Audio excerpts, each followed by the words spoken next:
Caleb Dunnigan hadn't spoken to another living soul in 4 months. So when he found the woman lying face down in the blood-soaked dirt beside 6 dead men, he didn't say a word. He just picked her up, pressed her against his chest, and carried her to his horse. She was barely breathing. Her fingers were locked around a torn envelope addressed to no one.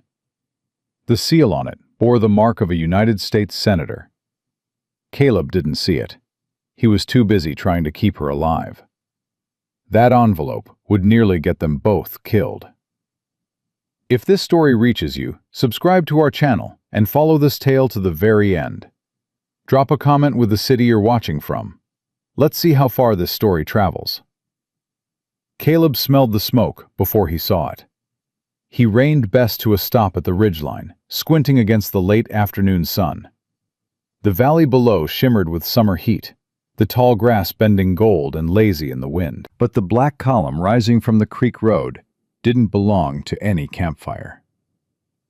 He urged the mare forward, and she fought him, tossed her head, stamped hard. "Easy, girl," he murmured. "I know." He knew that smell.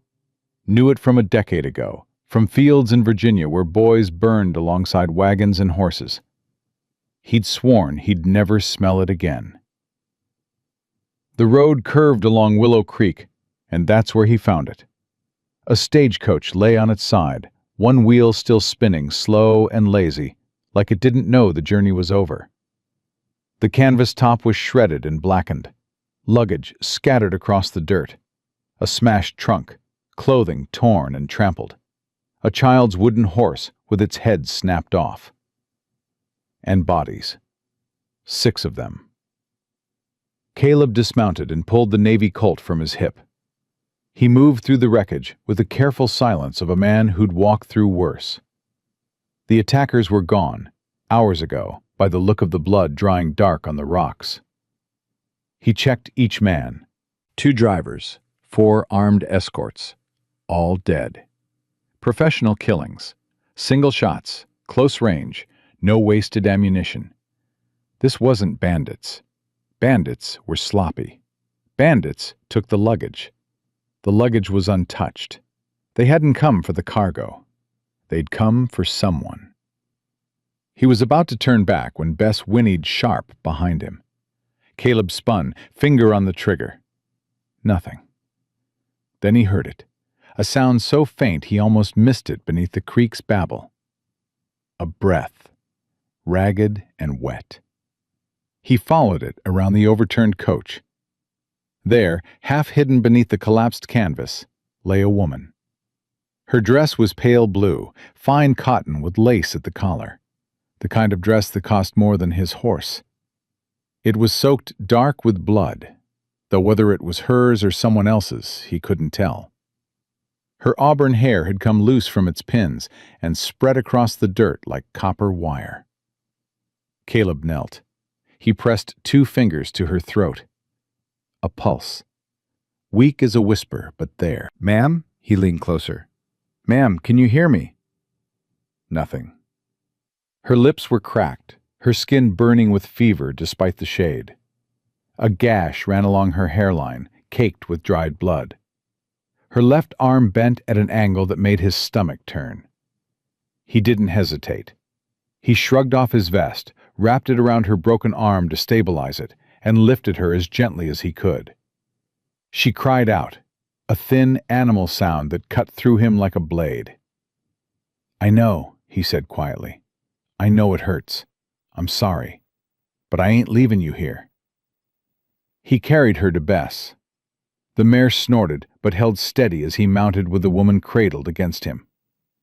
Her head fell against his shoulder, and he felt the heat of her fever through his shirt. "Hold on," he told her. She couldn't hear him. He said it anyway. The cabin was 12 miles east, tucked into a grove of cottonwood and pine where the creek bent north. It wasn't much. 4 walls, a stone hearth, a porch that leaned slightly to the left. But it had kept him alive through 8 winters, and would keep this woman alive tonight, if he had anything to say about it. He kicked the door open and carried her to the bed. His bed, the only one. He laid her down on the quilts and went to work. Water first. He pumped a bucket from the well, soaked a cloth, and pressed it to her forehead. She flinched, but didn't wake. He cleaned the gash on her head, picking out grit and splinters with steady hands. It was deep, but clean. He'd seen worse on the battlefield. The arm was harder. He'd set bones before, his own, twice, but never on someone this fragile. He gripped her wrist and her elbow, took a breath, and pulled. The bone shifted with a grinding click. The woman's eyes flew open. She screamed. Caleb clamped his hand over her mouth, not to silence her, but to stop her from biting through her own tongue. Her eyes were wild, unfocused, the pupils blown wide with pain and terror. "Easy," he said, his voice firm but not harsh. "Easy now. I'm setting the bone. It's done. The worst part's done." She stared at him, panting against his palm. Her eyes darted to the walls, the ceiling, the rifle rack, his face, reading the room the way a cornered animal reads a cage.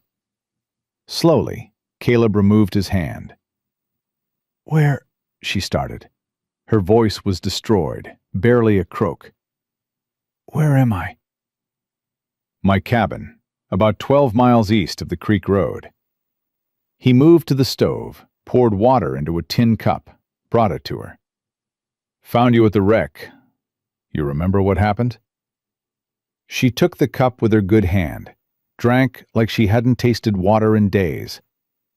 When she finished, she looked at him, really looked for the first time.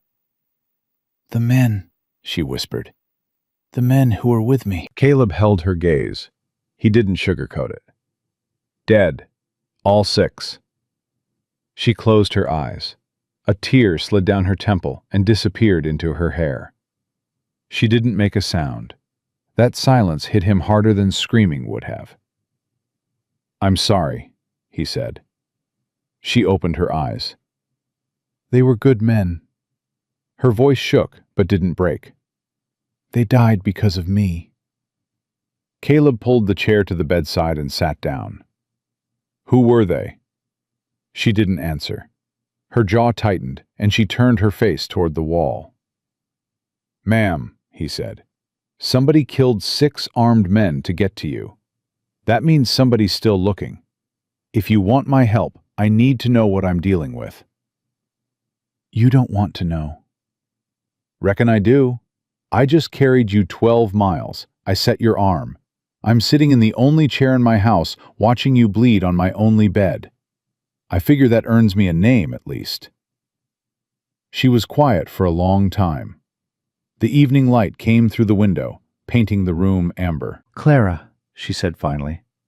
"My name is Clara." "Caleb," he said. "Caleb Dunnigan." "Mr. Dunnigan." "Caleb," she swallowed. "Caleb, you need to understand something. Helping me is dangerous. The people looking for me, they won't stop." "People or person?" She looked at him sharply. Smart question.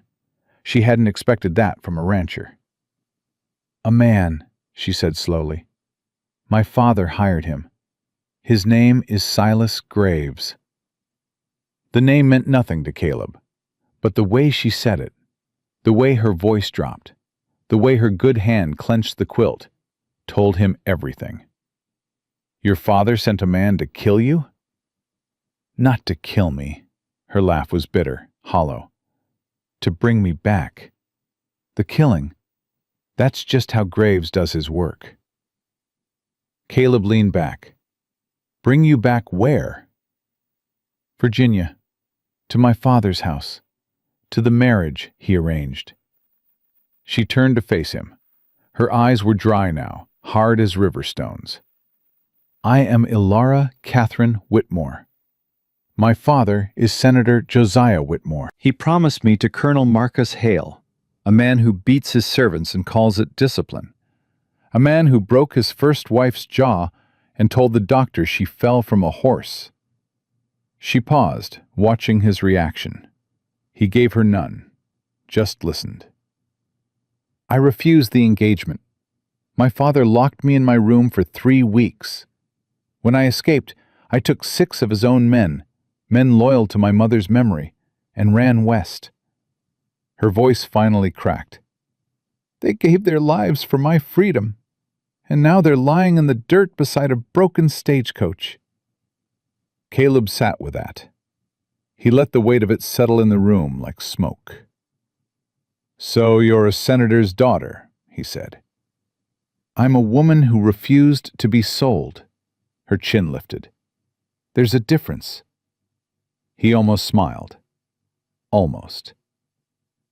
Yes, ma'am, he said. There is. Night fell thick and heavy. Caleb lit a single lamp and set about making broth. Venison stock with dried sage and a handful of wild onion he'd pulled that morning. Simple food, but when he brought the bowl to Clara, she held it in both hands like it was precious. When's the last time you ate? He asked. 2 days, maybe 3. She sipped carefully, wincing as the warm liquid hit her raw throat. We were trying to make it through the pass before anyone caught our trail. That road's exposed. Any tracker worth his salt would spot a stagecoach from 3 miles out. I know that now. Her voice was sharp, directed at herself. Ain't your fault. Those men chose to ride with you. That was their decision. She looked up at him. You believe that? I believe a man makes his own choices. Those 6 men looked at the odds and rode anyway. That's not your burden to carry. Easy for you to say. You didn't watch them die. Caleb was quiet for a beat. He picked up the lamp, adjusted the wick. I watched a lot of men die, Miss Whitmore. Antietam, Gettysburg, the Wilderness. He set the lamp down. I learned something about guilt. It don't bring nobody back. It just eats the living.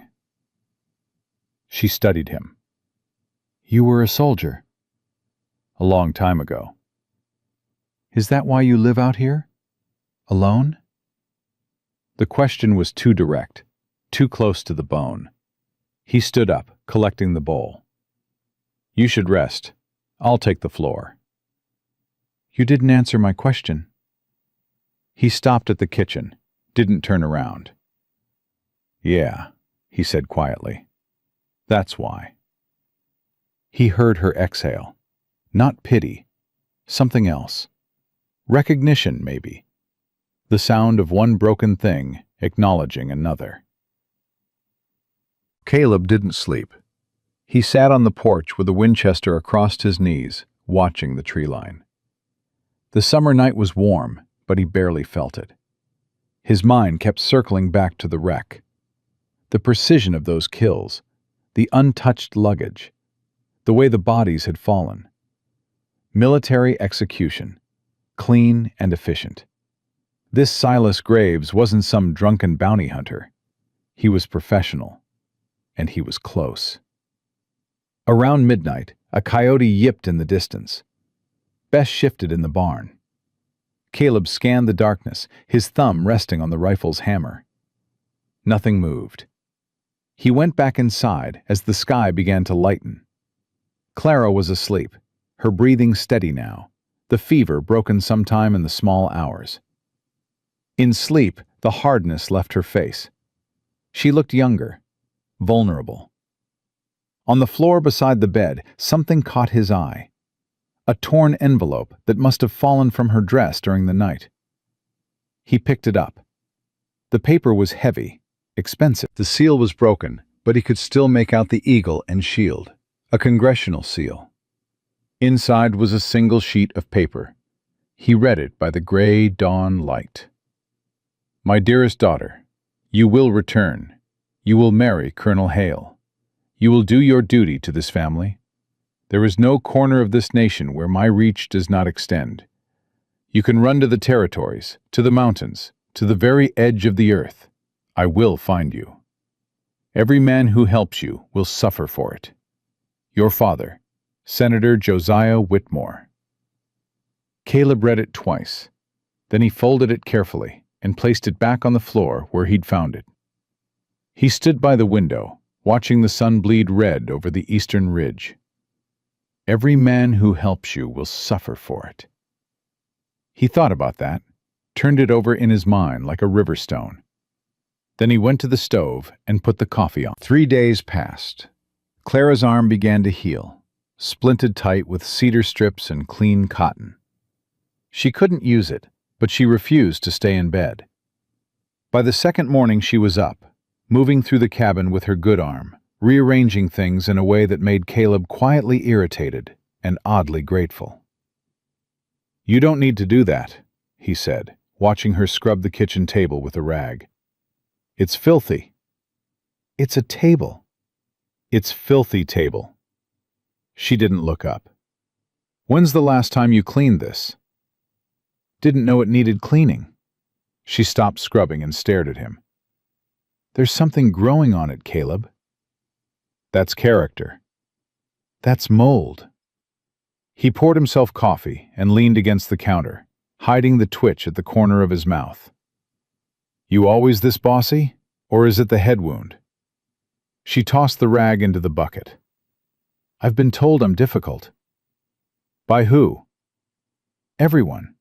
My father, my tutors, the colonel." She sat down at the now clean table. Apparently, a woman with opinions is the most dangerous thing in Virginia. "Well," Caleb sipped his coffee, "you're in Wyoming now. Out here, we just call that having good sense." She looked at him. Something shifted in her expression, the mask slipping just for a moment. Not softness exactly, more like surprise. The surprise of someone who'd been fighting so long, she forgot what it felt like to be understood. "Thank you," she said. "Not for the coffee, or the bed, or the splint. For something bigger." Caleb nodded. "Don't mention it." He grabbed his hat from the peg and headed for the door. "I'm riding down to check the creek road, see if anyone's been through." "Be careful." He paused. It had been years, maybe a decade, since anyone had said those words to him. He didn't know what to do with them. "Yes, ma'am," he said, and walked out into the morning light. He found the tracks a mile south of the wreck. A single rider, heavy horse, moving slow and deliberate, circling the area in widening arcs. Reading the ground the way a wolf reads a blood trail. The tracks were fresh, no more than a day old. Caleb knelt, pressing his fingers into the hoofprint. Deep impression. Big animal. Shod with city iron, not mountain shoes. Graves. He followed the trail east for a quarter mile, then lost it on the rocky shelf above the creek. The man had crossed the water and vanished, deliberately, covering his tracks. Caleb remounted Bess and sat for a long time, thinking. Graves had found the wreck, found the bodies, counted them, and realized one was missing. He'd be working outward now, checking every cabin, every homestead, every line camp within a day's ride. Methodical, patient. Caleb figured he had maybe 3 days, maybe less. He rode back hard, pushing Bess through the afternoon heat until the mare was lathered and blowing. Clara must have heard the hooves, because she was on the porch when he arrived, her good hand shading her eyes. "What happened?" she asked. She read his face before he spoke. "He's here." Close. Caleb swung down from the saddle. A day out, maybe less. He's tracking from the wreck. Clara's hand dropped to her side. She stood very still, the way deer stand when they hear the snap of a twig. Then her back straightened. "I'll leave tonight," she said. "I can take the North Trail. You can barely use your arm." "I can ride." "You can barely use your arm," he repeated. "And you don't know this country. You'd be dead in 2 days, from the land if not from graves." Then what do you suggest? Her voice was tight, controlled. Wait here until he knocks on the door? Caleb climbed the porch steps and stood in front of her. Close. Not crowding her, but close enough that she had to look up at him. I suggest, he said slowly, that you let me handle this. Handle it how? I've been in this valley 8 years. I know every ridge, every draw, every game trail for 20 miles. Graves is good, but he's in my country now. This isn't your fight, Caleb. It became my fight when I pulled you off that road. I didn't ask you to. No, you didn't. His voice softened. But I did it anyway. And I ain't the kind of man who does something halfway. She searched his face, looking for the lie, the angle, the hidden price, finding nothing but the hard, weathered truth of a man who meant exactly what he said. Why? She whispered. You don't know me. You don't owe me anything. Why risk your life for a stranger? Caleb looked at her for a long moment. The evening light caught the copper in her hair, the bruise fading yellow at her temple, the fierce intelligence burning in her eyes. Because your daddy wrote you a letter that said every man who helps you will suffer for it. He set his jaw. And I reckon there ought to be at least one man in this world who reads that and says, I don't care. Clara Whitmore, who had not cried when she learned 6 men died for her, who had not cried when her arm was set, who had not cried when she told the story of her escape, felt her eyes burn. She blinked it back, lifted her chin. All right, she said. Then we do this together. Caleb tipped his hat. Yes, ma'am. He turned toward the barn, and behind him, Clara pressed her hand against the porch post to steady herself. Her heart was hammering. Not from fear this time, but from something she hadn't felt in so long she'd forgotten its name. Hope. Inside the cabin, on the floor beside the bed, the senator's letter lay where Caleb had left it. The words hadn't changed. Every man who helps you will suffer for it. But the man who'd read them had already made his choice. Caleb spent that night at the kitchen table with a stub of pencil and the back of a feed receipt. He drew the valley from memory, every ridge, every creek crossing, every stand of timber thick enough to hide a man on horseback. Clara sat across from him, watching his hand move. There's only 3 ways into this valley, he said, tapping the paper. Creek Road from the south, the timber trail from the northwest, and the high ridge from the east, but that's a goat path. No horse can make it. So he comes from the south or the northwest. That's right. And if he's smart, and he is, he won't come at night. He'll come at dawn, sun at his back, hard to see, hard to shoot. Clara leaned forward. You're talking about killing him. Caleb looked up. I'm talking about staying alive. There's a difference?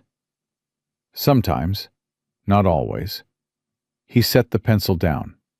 Miss Whitmore, I need you to understand something. This man killed 6 armed guards without taking a scratch. He tracked you across 400 miles of open country. He ain't gonna ride up to the porch and ask polite. I know what he is. Do you? Because when the time comes, there won't be a conversation. There won't be a warning. There'll be a rifle shot, and either he goes down or I do. She held his gaze. Then don't miss. He almost laughed. Yes, ma'am. They sat in silence for a moment. The lamp flickered between them. Can you shoot? He asked. I can shoot a pheasant at 40 yards. A pheasant don't shoot back. Then teach me. Caleb studied her, the set of her jaw, the steel in her voice. This wasn't bravado. This was a woman who'd watched 6 men die and decided she wouldn't be next. Tomorrow, he said. First light. He handed her the old Colt Navy from the peg by the door. She took it with her good hand, testing the weight.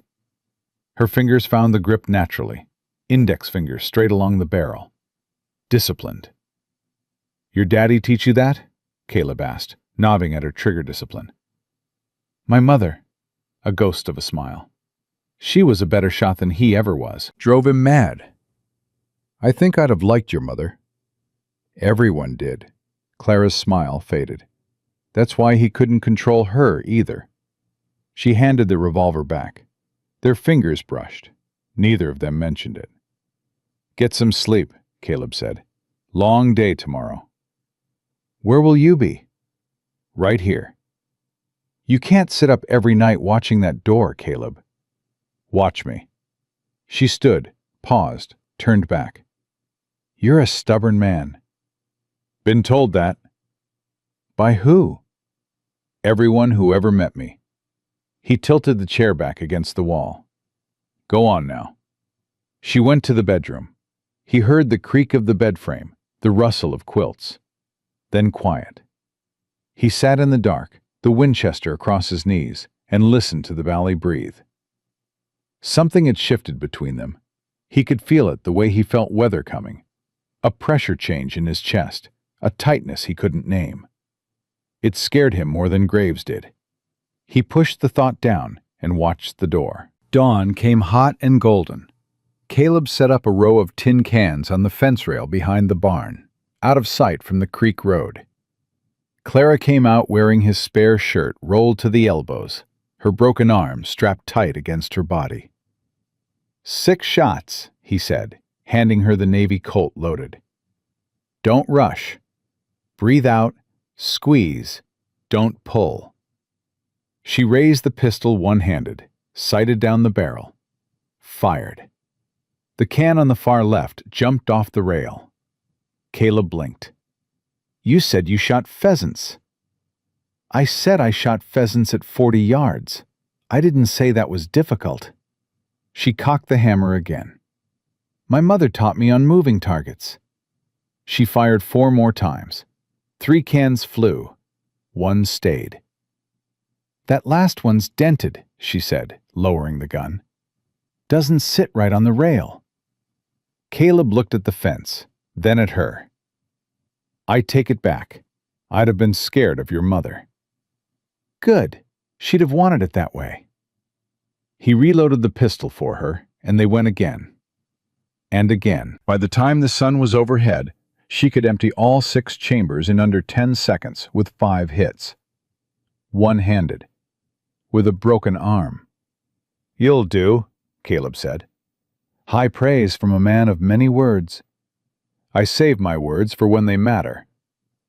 "And when do they matter?" He looked at her.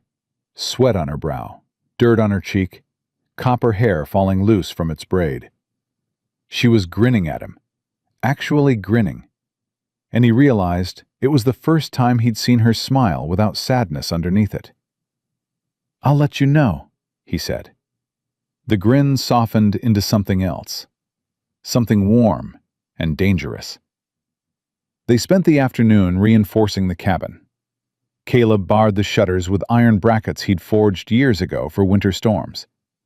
He positioned a mirror shard in the kitchen window, angled so he could see the tree line from inside without exposing himself. Clara organized ammunition, counting every cartridge twice, laying them in neat rows on the table. 37 rounds for the Winchester," she announced. 24 for the Navy Colt, 12 for the shotgun. "That's enough." "Enough for one man? What if he brings others?" "A man like Graves works alone. Partners split the money." "My father's offering $500 in gold." Caleb whistled low. "For that money, he might make an exception." "Which is why I'm counting ammunition." He stopped hammering the bracket and turned to look at her.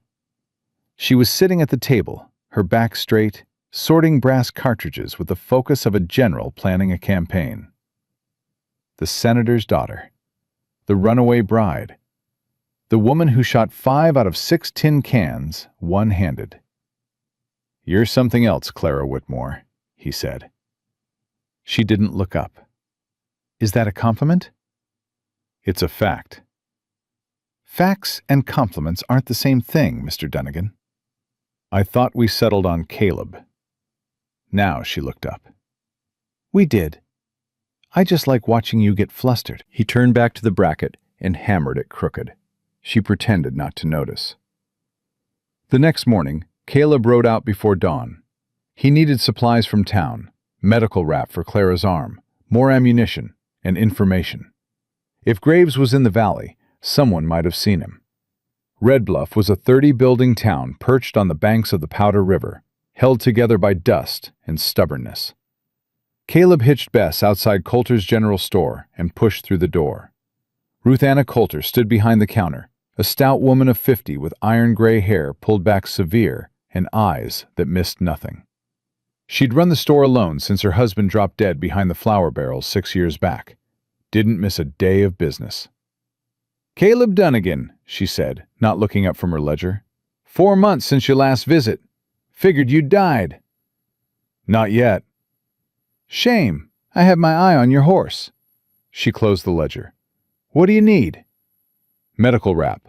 Box of 44 cartridges. Bag of flour. He paused. And information. Ruth's eyes sharpened. That cost more than flour. Stranger come through here recently? City man. Gray duster. Rides a black horse. Talks polite. Ruth set down her pen. She looked at Caleb for a long time, reading him the way she read the account books, line by line. 3 days ago, she said. Came in for tobacco and directions. Asked about homesteads east of the creek. I gave him nothing. He give a name? Graves. She leaned forward. Caleb, that man sat in this store for 20 minutes and bought 1 tin of tobacco. He wasn't shopping. He was listening, watching who came in, who talked to who rode which direction. She lowered her voice. He's hunting. I know. Does this have anything to do with why you're buying medical wrap for the first time in 8 years? Caleb said nothing. Ruth's jaw tightened. Lord have mercy. You went and picked up a stray. She ain't a stray. She? Caleb Dunnigan, you tell me right now. Ruth. His voice went quiet. The kind of quiet that stopped conversations. I need you to trust me. I trust you fine. It's your judgment I'm worried about. You've been alone so long you'd adopt a rattlesnake if it showed up on your porch. She's not a rattlesnake. No, she's worse. She's trouble with a face you can't say no to. I know the type. I was the type. Ruth pulled a box of cartridges from under the counter and slammed it down. What do you need? Really need? If anyone asks about me, anyone, you never saw me. I don't exist. I haven't been in the store in 6 months. And if this Graves comes back, send him south. Tell him you heard about a woman matching the description at Fort Laramie. You want me to lie to a killer. I want you to misdirect him. There's a difference. The hell there is. But she was already wrapping the medical supplies. She pushed the bundle across the counter. Take the back door. Your horse is too recognizable on the main street. Ruth, don't. She pointed at him. Don't you dare thank me. Just don't get killed. You still owe me for that saddle leather from March. Caleb took the bundle and turned toward the back. He stopped. Ruth, if something happens to me, nothing's going to happen to you. If something does, there's a woman at my cabin. Her name is Clara. She'll need help. Ruth stared at him. For the first time since he'd known her, she looked shaken. What have you gotten into, Caleb? Something I can't walk away from. He left through the back door. Ruth stood behind the counter, gripping the edge hard enough to whiten her knuckles. She looked at the front window, then at the shotgun mounted beneath the register. Damn fool, she whispered. But she moved the shotgun to within arm's reach. Caleb rode hard back to the cabin, pushing Bess through the midday heat. His mind churned. 3 days. Graves had been in Red Bluff 3 days ago. That meant he was close. Closer than Caleb had calculated. The circle was tightening. He was a mile from the cabin when Bess stopped. Not slowed. Stopped. Dead. Her ears pinned flat, and she sidestepped hard, nearly throwing him. Easy. Easy. What? Then he saw it. A strip of gray cloth tied to a pine branch at eye level. It hadn't been there yesterday. Caleb's blood went cold. He drew the Winchester from the scabbard, his eyes sweeping the timber. Nothing moved. No birds sang. The silence was wrong. The heavy, held-breath silence of a place where something dangerous had passed. He dismounted and approached the cloth. It was torn from a duster, fine weave, city-made, tied in a neat knot, deliberate. A message. I know where you are. Caleb untied it and shoved it in his pocket. He mounted up and rode the last mile at a dead gallop, crashing through the tree line into the clearing. Clara was on the porch with a Navy Colt in her hand. I heard you coming, she said. You ride loud when you're scared. I ain't scared. Your horse is lathered, and you've got the Winchester out. Try again. He dismounted and climbed the porch steps. He pulled the gray cloth from his pocket and held it up. Clara's face went white. Where? She asked. Mile south, tied to a branch on the main trail. He's been here, Clara. He's been close enough to mark my trail. She sat down on the porch step. The gun rested on her knee, her fingers straight along the barrel. Her eyes were focused on the tree line, but her mind was somewhere else, somewhere dark and familiar. He does this, she said quietly. He doesn't just hunt. He lets you know you're being hunted. It's part of how he works. He wants the fear. Is it working? She looked up at him. Yes. Caleb sat down beside her. Their shoulders almost touched. The afternoon heat pressed down on the clearing, the air thick and still. I'm not going to let him take you, he said. You keep saying that. Because I keep meaning it. And what happens when he comes? Really comes. Not just leaving pieces of cloth on trees. Then I do what I was trained to do. Kill a man. Protect what's mine. The word slipped out before he could catch it. Mine. It hung between them, heavy and honest. Clara turned to look at him. Her face was close. Close enough that he could see the flecks of gold in her brown eyes, the fading bruise at her temple, the pulse beating fast at her throat. Yours? She said softly. Caleb's jaw worked. He looked at his boots. That ain't what I... Don't. She placed her hand on his arm. Her grip was firm. Don't take it back. He raised his eyes to hers. The distance between them was a breath, a heartbeat. I'm trouble, she whispered. You said so yourself. Ruth said so. I said you were something else. Same thing. Not even close. She was leaning toward him, or he was leaning toward her. He couldn't tell anymore. The line between them had been eroding for days.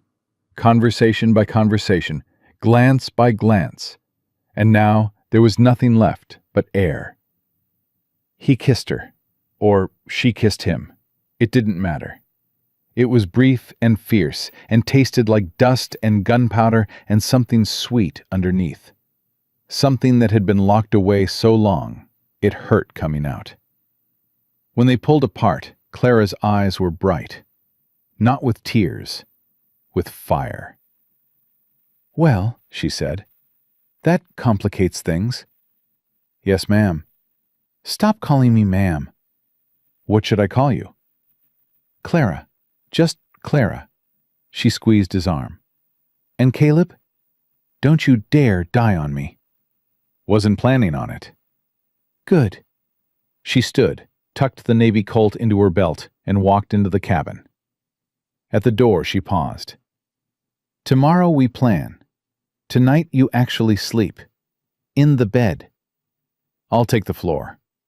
"You'll take the bed. You're no good to me exhausted, and that chair is turning your back into a question mark." She disappeared inside. Caleb sat on the porch, touching his lips where hers had been. The valley spread before him, golden and deceptive in its beauty. Somewhere out there, Silas Graves was watching, waiting, tightening the noose. But for the first time in 8 years, Caleb Dunnigan had something worth fighting for.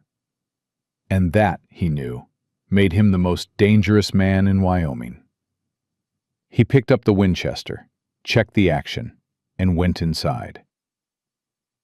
The next morning changed everything. Caleb woke to the sound of hooves. Not one horse, 3, coming fast from the south, no attempt at stealth. He rolled out of bed, grabbed the rifle, and was at the window in 2 seconds. Clara was already up, the Navy Colt cocked and ready, pressed flat against the wall beside the door. "How many?" she asked. 3 riders.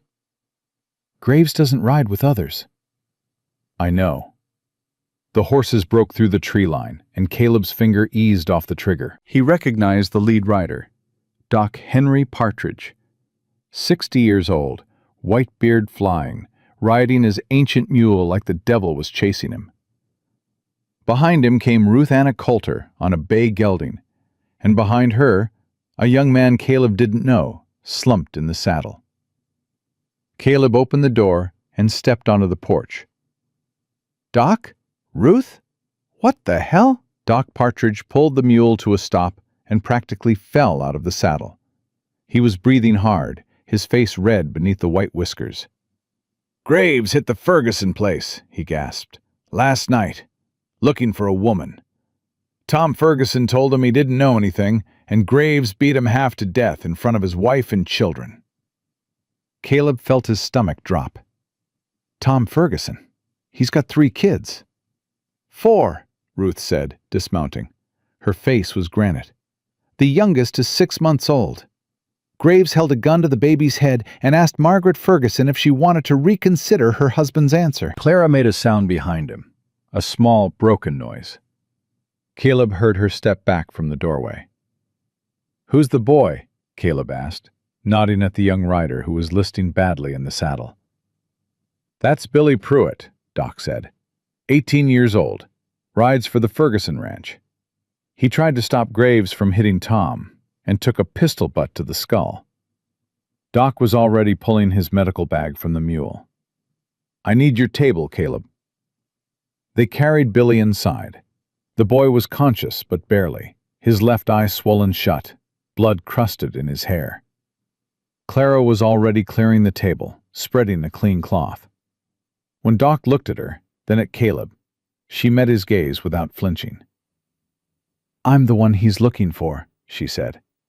"And before you say anything, I know." Doc Partridge looked at her for a long beat. Then he set his bag on the table and opened it. "Hold the boy's head steady. I need to check for fracture." Clara held Billy Pruitt's head with her one good hand while Doc worked. Her face was calm, but Caleb could see the tremor in her fingers, not from weakness, from rage. Ruth pulled Caleb aside. "It's worse than you think," she said, her voice barely above a whisper. "Graves didn't just hit the Ferguson place. He's been to 3 homesteads. He's working a grid, Caleb. Every cabin within 15 miles of that wreck, and he's not asking nice. He's going to find me. He's going to find you by tomorrow." Ruth grabbed his arm.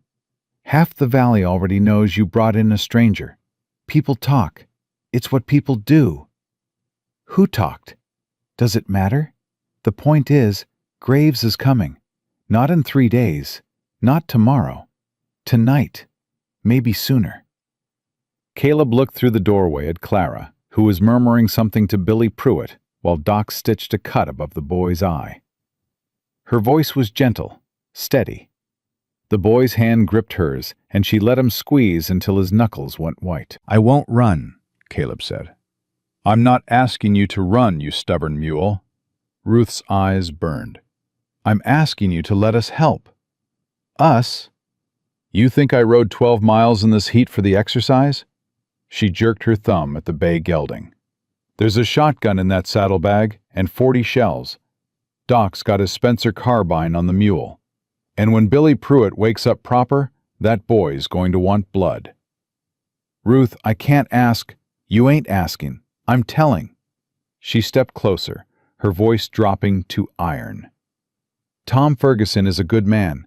He's lying in his bed with a broken jaw and 3 cracked ribs because some city snake is hunting a woman through our valley. That ain't just your problem, Caleb. That's everybody's problem. That's this whole valley's problem. Caleb looked at her. Ruth Anna Coulter, 50 years old, gray-haired, 5'4", with a spine made of railroad steel. He'd known her a decade and never once seen her back down from anything. All right, he said. Then we do this together. Ruth nodded once. Damn right we do. Inside, Doc finished stitching Billy and wiped his hands. Clara brought the boy water, and he drank with the desperate thirst of someone who'd been riding through pain for hours. That man, Billy said, his voice thick through swollen lips. That man held a gun to a baby, Mr. Dunnigan. A baby. I know, son. I want to be here when he comes. You've got a concussion. I can still pull a trigger. Billy tried to sit up. Clara pushed him gently back down. Rest first, she said. Fight later. Ma'am, with respect, you'll be no use to anyone if you pass out behind a rifle. Her voice carried the quiet authority of a woman who'd given orders to servants and been obeyed. Billy blinked, then lay back down. Yes, ma'am. Caleb caught Clara's eye across the room. She gave him the smallest nod. They both knew what was coming. By sundown, they had a plan. Caleb positioned Ruth at the kitchen window facing north, her shotgun loaded with buckshot. Doc took the bedroom window facing east, his old Spencer carbine steady despite his age. Billy Pruitt, against all medical advice, sat propped against the woodpile on the porch with a borrowed rifle, covering the south approach. His one good eye was sharp and angry. Clara stood at the main window beside Caleb. The Navy Colt sat in her belt. She held the torn gray cloth between her fingers, the message Graves had left on the trail. He wants us afraid, she said. Are you? She dropped the cloth on the floor. Not anymore. Caleb chambered a round in the Winchester. The sound was loud in the quiet cabin. Outside, the sun sank below the ridge and the valley filled with shadow. Somewhere in that darkness, Silas Graves was moving. Patient, methodical, certain. He didn't know about Ruth. He didn't know about Doc or Billy Pruitt. He didn't know that the lonely rancher he'd marked as a simple obstacle had become the center of something he hadn't calculated for. A community. And communities, unlike lone men, don't break easy. Caleb leaned the rifle against the wall and looked at the people in his cabin. Ruth checking her ammunition with grim efficiency. Doc cleaning his spectacles with steady hands. Billy Pruitt, 18 and battered, refusing to lie down. Clara beside him, her shoulder touching his, her breath steady as a metronome. 8 years he'd lived alone in this valley. 8 years he'd told himself he didn't need anyone. He'd been wrong. He picked up the rifle and took his position at the window. The night settled in around them, heavy and waiting. Caleb watched the darkness, and the darkness watched back. The first shot came at 3 in the morning. It punched through the kitchen shutter and buried itself in the back wall, sending a spray of splinters across the room. Ruth dropped flat behind the counter before the echo finished rolling through the valley. "North side," she called out. 60 yards, maybe 70. Caleb was already moving. He crossed to the kitchen window in 2 strides, pressing his back against the wall. He angled the mirror shard he'd mounted days ago. Moonlight flooded the clearing, painting everything silver and black. Nothing. No movement. No second shot. "He's testing us," Clara said from behind the front window. Her voice was steady. The Navy Colt was up, hammer back. "Testing what?" Billy asked from the porch, his one good eye scanning the tree line. "How many guns we have," Caleb said. He fires 1 shot, counts how many positions respond. Nobody fires back. Nobody. Silence settled again. A full minute passed. 2. The cabin held its breath. Then a voice came from the darkness. Smooth. Polite. Carrying the soft drawl of the Carolinas. "Mr. Dunnigan." Caleb's grip tightened on the Winchester. "I know you can hear me, sir, and I know the young lady is with you. I must say, I admire your hospitality, truly. But this doesn't need to be complicated." Ruth looked at Caleb across the dark kitchen. He shook his head. "Don't respond." Graves continued, his voice drifting like smoke. $500 in gold, Mr. Dunnigan. That's what the senator is offering. More money than this valley has seen in a decade. All you have to do is open that door. Billy shifted on the porch. Caleb heard the boy's breathing speed up. "Stay down," Caleb whispered through the crack in the door. "He's trying to pinpoint us." "I'm not an unreasonable man," Graves called. "I've no quarrel with you or your friends. This is a family matter. A father wants his daughter home. Surely you can understand that." Clara's jaw clenched. She stepped toward the window, and before Caleb could stop her, she spoke. "I'm not going back, Silas." Caleb grabbed her arm and pulled her sideways, away from the glass. A half-second later, a bullet shattered the window where her head had been. Glass exploded inward.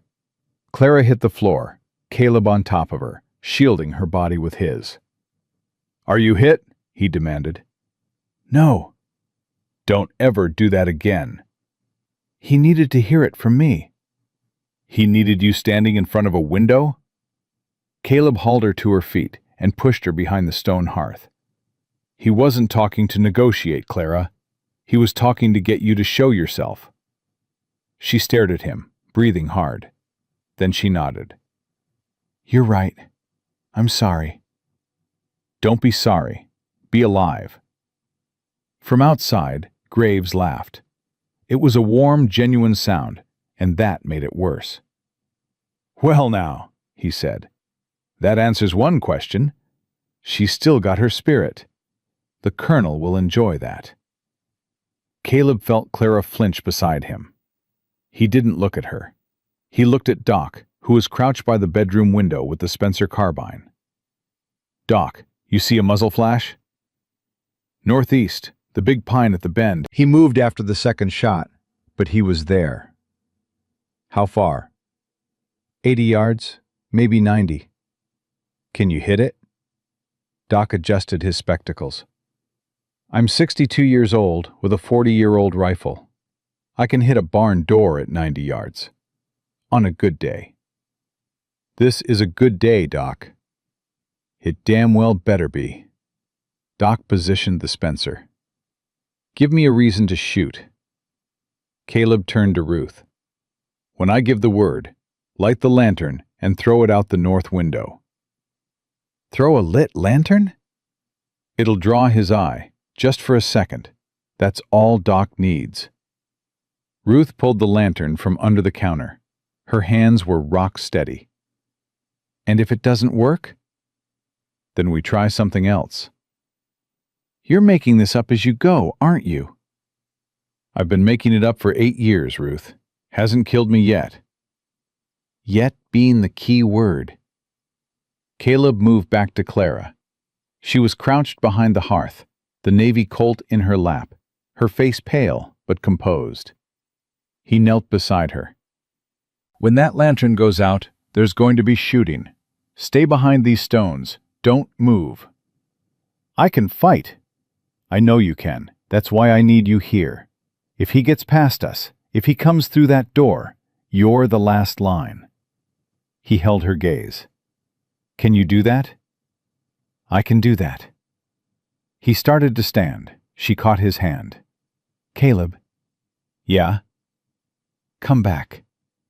He squeezed her fingers once, then let go. "Now," he said. Ruth struck a match, lit the lantern, and hurled it through the broken north window. The glass globe shattered against the ground outside, splashing kerosene fire across the dirt. For one bright second, the clearing lit up like noon. A shadow moved near the big pine, a man turning toward the sudden light. Doc fired.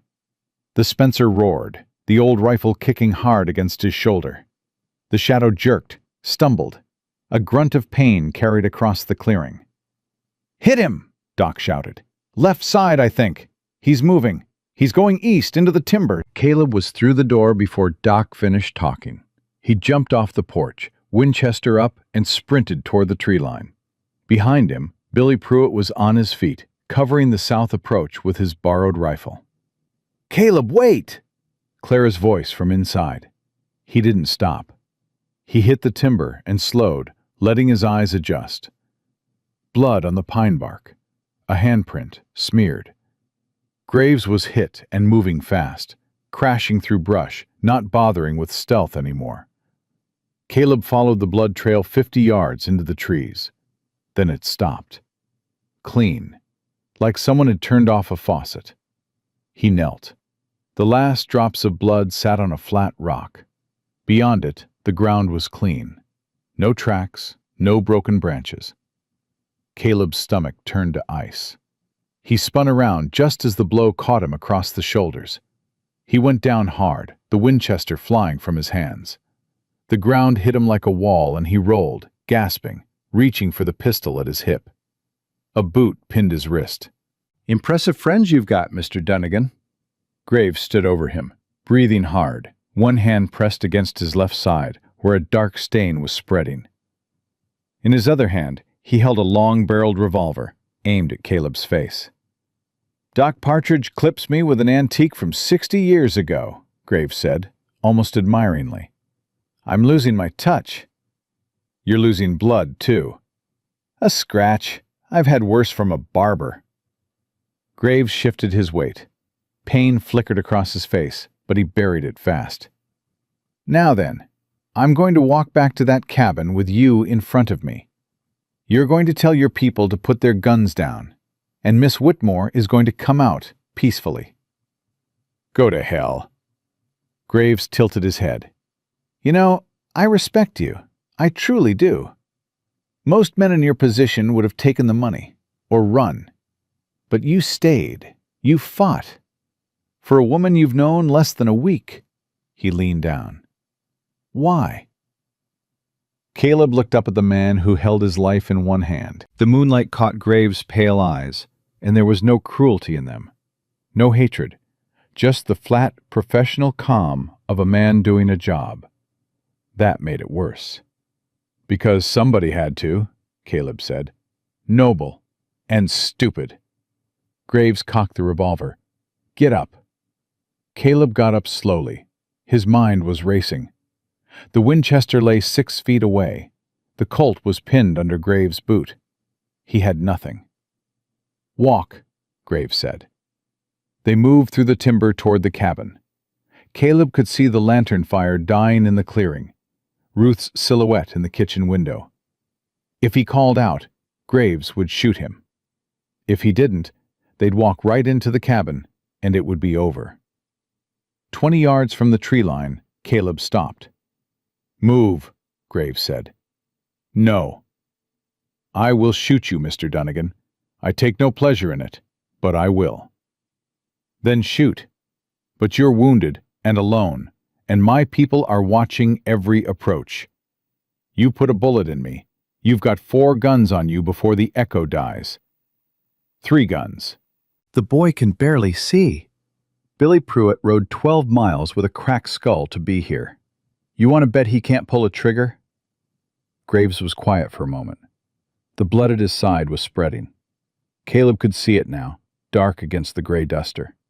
"Counteroffer," Graves said. "I take the woman. Everyone else lives. You have my word." "Your word. The word of a man who held a gun to a 6-month-old baby." Something shifted in Graves' face. The first crack in the porcelain. "The Ferguson situation was regrettable. I needed information." "You terrorized a family." "I did what was required." His voice hardened. "You don't understand what's at stake. Senator Whitmore is not a man who accepts failure. If I don't bring her back, he'll send someone else, someone worse, someone who won't bother asking first." "That's her problem to solve, not yours." "It's everyone's problem, Mr. Dunnigan. The senator has friends in Washington, military friends. He can make this entire valley a living hell. Seize land, revoke claims, station troops. You think you're protecting her? You're painting a target on every homestead within 50 miles. The words hit Caleb like cold water. He hadn't thought that far. Hadn't considered the reach of a United States senator beyond the immediate threat. "He'd do that?" Caleb asked. "Punish an entire valley?" "He'd burn it to the ground to make a point." Graves lowered the gun slightly. "I'm trying to save lives, hers included. Colonel Hale isn't a monster. He's a decorated officer from a good family. The marriage isn't a death sentence. It's politics. And politics is how this country runs." For a half-second, Caleb hesitated. Just a half-second. But in that sliver of time, the doubts crept in. Was he being selfish? Was he endangering an entire community for one woman? Was he confusing love with stubbornness? Then he heard Clara's voice in his head, clear as a bell. "I refused to be sold." The doubt evaporated. "You finished?" Caleb said. Graves studied him, then sighed. "Yes, I suppose I am." He raised the revolver. The shot came from behind Caleb, not the roar of a rifle, but the sharp, flat crack of a Navy Colt. Graves staggered. His gun arm dropped. He looked down at the hole in his right shoulder with an expression of genuine surprise. Caleb spun around. Clara stood at the edge of the timber, 15 feet away. The Navy Colt was extended in her good hand, smoke curling from the barrel. She was shaking. Her face was white, but her aim was true. "I told you," she said to Graves, her voice trembling but clear. "I'm not going back." Graves sank to one knee. The revolver fell from his useless hand. He looked from Clara to Caleb, then back to Clara. "Your mother," he said, blood staining his teeth. "She taught you to shoot." "She taught me everything." Graves nodded slowly. He pressed his good hand against the wound in his shoulder and sat back against a tree. The fight was out of him. Caleb could see it. The way a man's body surrenders before his mind catches up. Caleb kicked the revolver away and picked up his Winchester. He kept it trained on Graves, but the man wasn't moving, wasn't reaching. He just sat there, bleeding, looking up at the sky through the pine branches. "It won't matter," Graves said quietly. "You know that. The senator will send another." "Let him." "You can't fight Washington."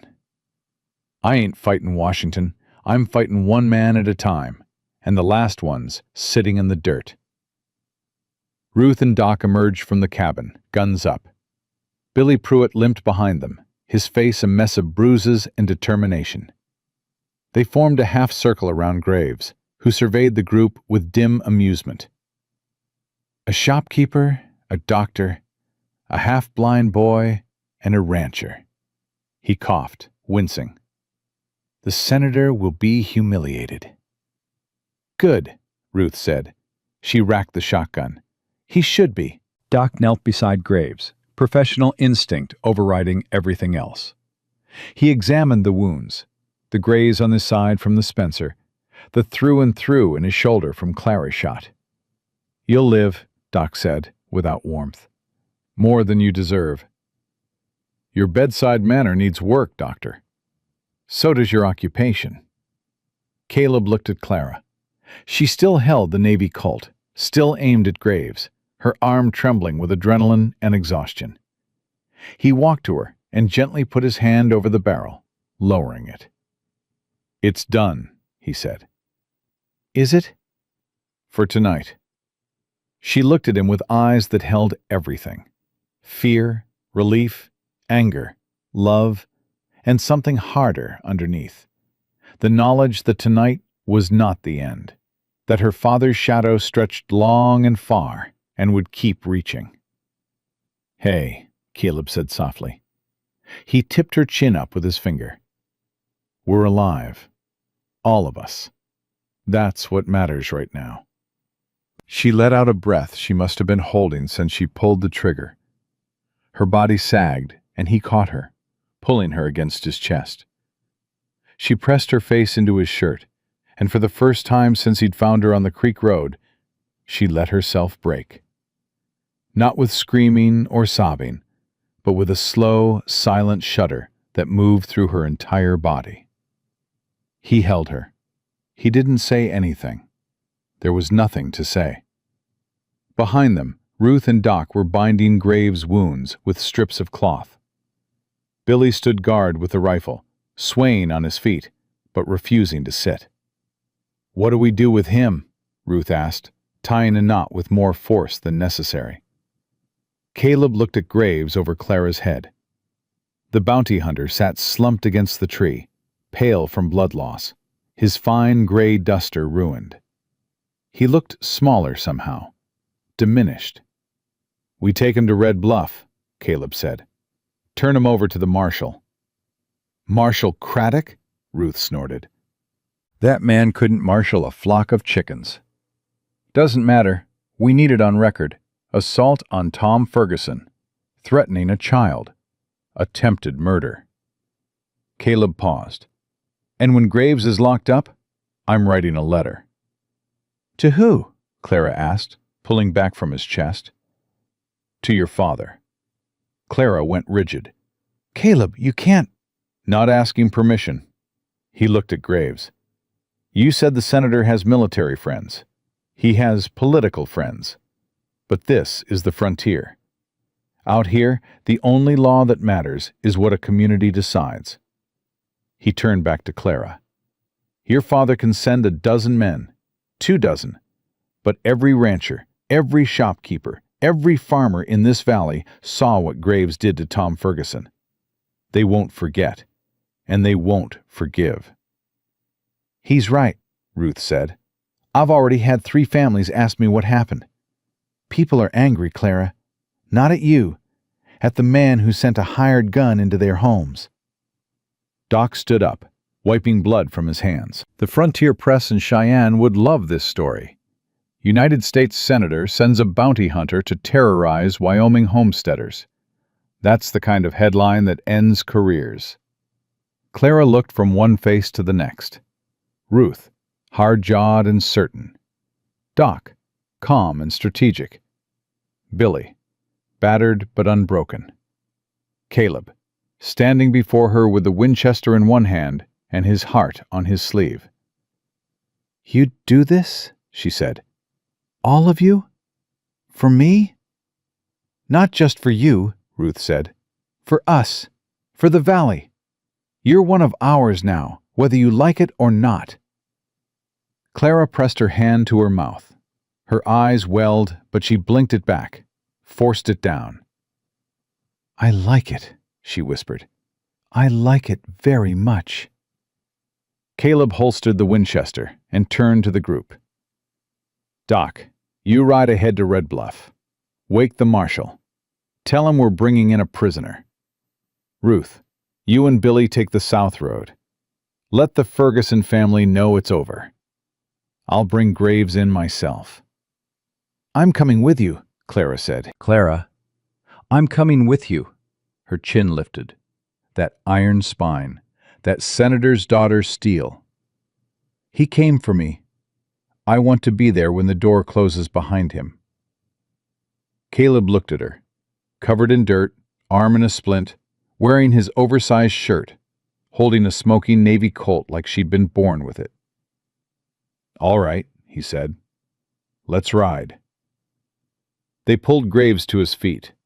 The bounty hunter swayed but stood under his own power. Caleb bound his hands with rope and lifted him onto Bess, then mounted behind him. Clara took Doc's mule for the ride. As they left the clearing, Graves turned his head. "Mr. Dunnigan."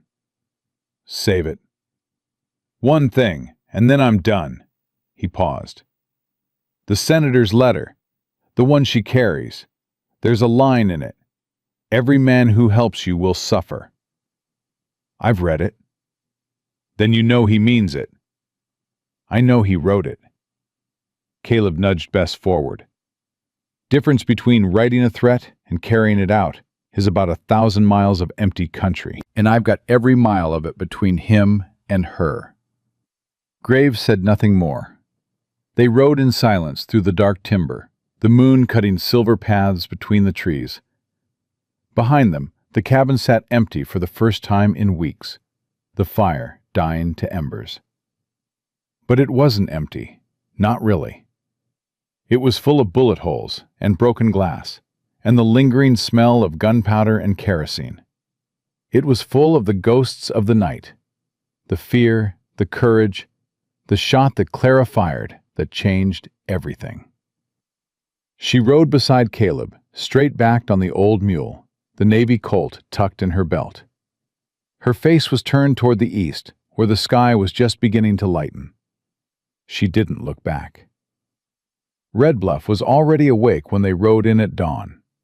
Word had traveled faster than hooves.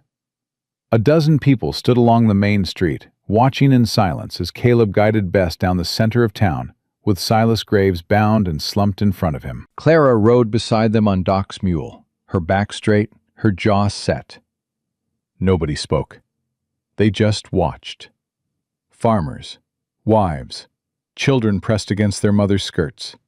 The Ferguson family's oldest boy, Thomas Jr., stood on the porch of the general store with his fists clenched at his sides. Marshal Craddock met them at the jailhouse. He was a thin, nervous man who owed his position to the fact that nobody else wanted it. He looked at Graves, then at Caleb, then at the crowd gathering behind them. "Doc Partridge rode in an hour ago," Craddock said. "Told me what happened." "Then you know what to do." "I know what to do, Dunnigan. I just ain't sure I want to do it." Craddock lowered his voice. "This man says he's working for a United States senator." "He is." "Then this ain't my jurisdiction. This is federal." "He beat Tom Ferguson in front of his children. He held a gun to a baby's head.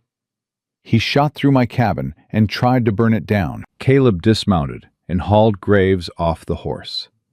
The bounty hunter stumbled, caught himself, and stood with the weary dignity of a man who knew the game was over. "That's assault, arson, attempted murder. Last I checked, those are crimes in Wyoming territory." "Caleb." "Lock him up, Marshal, or I'll do it myself, and you can explain to the territorial judge why a rancher did your job." Craddock's face reddened.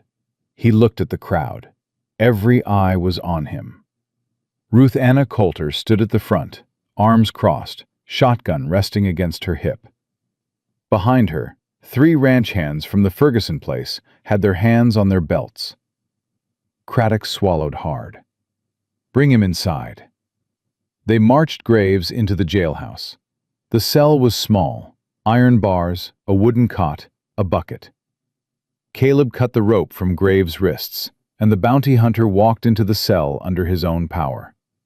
He turned and sat on the cot, pressing his bound shoulder gingerly. "Water," he said. "If it's not too much trouble." Craddock filled a tin cup from the pitcher. His hand shook as he passed it through the bars. Graves drank, then looked at Caleb. "You know this won't hold." The senator will have a lawyer here inside of 2 weeks. Federal authority supersedes territorial. 2 weeks is a long time. Not long enough. Graves set the cup on the cot. Let me tell you how this plays out, Mr. Dunnigan. I sit in this cell for 14 days. A man in a suit arrives from Washington with papers signed by a federal judge. Marshal Craddock, who, let's be honest, couldn't fight his way out of a flour sack, releases me. I ride east with those papers and a fresh horse. 3 months later, a company of cavalry arrives in this valley to enforce a land seizure. Your homestead, the Ferguson place. Every property within 20 miles. Senator Whitmore doesn't need to send another bounty hunter. He'll send the United States Army. The jailhouse went quiet. Craddock looked like he might faint. Clara stood in the doorway, her face unreadable. "You're bluffing," Caleb said. "Am I? Josiah Whitmore sits on the Senate Committee for Territories and Indian Affairs. He controls the land grants for every homestead in Wyoming. 1 signature. That's all it takes." Graves leaned back against the wall. "You didn't just rescue a woman, Mr. Dunnigan. You started a war with the most powerful man west of the Potomac." Caleb looked at Clara. She was pale, her good hand gripping the doorframe. "Is that true?" he asked her. "Can he do that?" Clara's voice was barely a whisper. "He controls the Territorial Committee. He can block homestead patents. He can reclassify surveyed land." She closed her eyes. "Yes, he can do it." The silence that followed was suffocating. Caleb felt the ground shift beneath him. Not physically, but the way it shifts when you realize the fight you thought you were winning was just the opening move of a much larger game. Ruth pushed through the doorway. "I heard every word of that, and I don't care." "Ruth, I said I don't care." She pointed at Graves through the bars. "You listen to me, mister. I've lived in this valley for 26 years. I buried my husband here. I built my business with my own 2 hands. And if some politician in Washington thinks he can take that from me because his daughter had the good sense to run from a man who beats women, then he can come out here and try." "Mrs. Coulter, I ain't finished." Ruth stepped closer to the bars. "You know what a senator needs more than power? Reputation. And right now, the story of what you did to Tom Ferguson is being told in every ranch house, every church, every saloon from here to Cheyenne. By next week, it'll be in the newspapers. By next month, it'll be in Washington. How do you think that story plays? A decorated senator sending hired thugs to terrorize babies in Wyoming?" Graves stared at her. For the first time, something like uncertainty crossed his face. "You think you're the weapon in this," Ruth continued. "You're not. You're the evidence. And every bruise on Tom Ferguson's face, every bullet hole in Caleb's cabin, every nightmare those Ferguson children have for the rest of their lives, that's the rope that hangs your boss. Not you. Him." She turned to Caleb. "Write your letter, but don't write it to the senator. Write it to the Cheyenne Frontier Press. Write it to the Denver Tribune. Write it to every newspaper between here and the Atlantic coast." Her eyes burned. "Let the whole country decide what kind of man Josiah Whitmore is." Doc Partridge had been standing quietly in the corner. He cleared his throat. "I've got a friend at the Frontier Press, editor named Harlan McCoy. Served with me in the war. He owes me a favor." "How big a favor?" Caleb asked. "Big enough to put this on the front page." Clara stepped forward. Her voice had changed. No longer the voice of a woman running, but something harder, more deliberate. "It's not enough," she said. Everyone turned to her.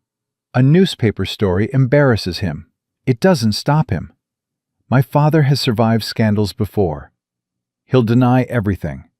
He'll say Graves was acting on his own. He'll say I'm a hysterical girl who ran off with a cowboy." "Then what do you suggest?" Caleb asked. Clara looked at Graves. "The letter, the one my father wrote to me. Every man who helps you will suffer. That's in his handwriting, his seal, his signature." She paused. "That letter is a direct threat against American citizens by a sitting senator. That's not a scandal. That's a crime." Graves sat up straighter on the cot. For the first time, real fear flickered in his pale eyes. "If you publish that letter, you destroy him." "I know. He's your father. He's a man who sold his daughter to a man who breaks women's jaws." Clara's voice didn't waver. "He stopped being my father the day he locked me in my room." The jailhouse was silent. Caleb watched Clara. The set of her shoulders, the lift of her chin. She wasn't asking permission. She was making a decision. "Where's the letter?" he asked. "In the cabin, on the floor beside the bed, where you left it." Caleb's eyebrows went up. "You knew I read it?" "You folded it differently than I had." A ghost of a smile. "My mother taught me to notice things like that." "Your mother taught you a lot of things." "She prepared me for my father. She just didn't live long enough to see it through." Caleb nodded. He turned to Doc. "How fast can you get a message to Harlan McCoy?" "Telegraph office opens at 8. If I send it now, he could have a reporter on the train to Red Bluff by tomorrow night." "Do it." Doc grabbed his hat and was out the door. Ruth followed, already planning. "I'll get Margaret Ferguson to write a statement. Tom, too, if he can hold a pen. Billy Pruitt saw everything. He'll testify." Caleb looked at Craddock. "Marshal, I need that cell locked tight for the next 48 hours. No visitors, no lawyers, nobody gets in or out." Craddock straightened up, finding a scrap of backbone he didn't know he had. "I can do that." "You sure? Because if a man in a suit shows up with federal papers—" "I said I can do it, Dunnigan." Craddock pulled the key from his belt and locked the cell with a decisive turn. "I may not be the bravest man in this valley, but I watched Tom Ferguson's wife carry her baby out of that house screaming. That don't sit right with me. That don't sit right with anyone." Caleb clapped him on the shoulder. "Thank you, Marshal." "Don't thank me yet. Thank me when this is over and I've still got my badge." Caleb and Clara walked out of the jailhouse into the morning light. The crowd had grown. 30 people now, maybe more, standing in clusters along the street. They parted as Caleb and Clara stepped onto the boardwalk.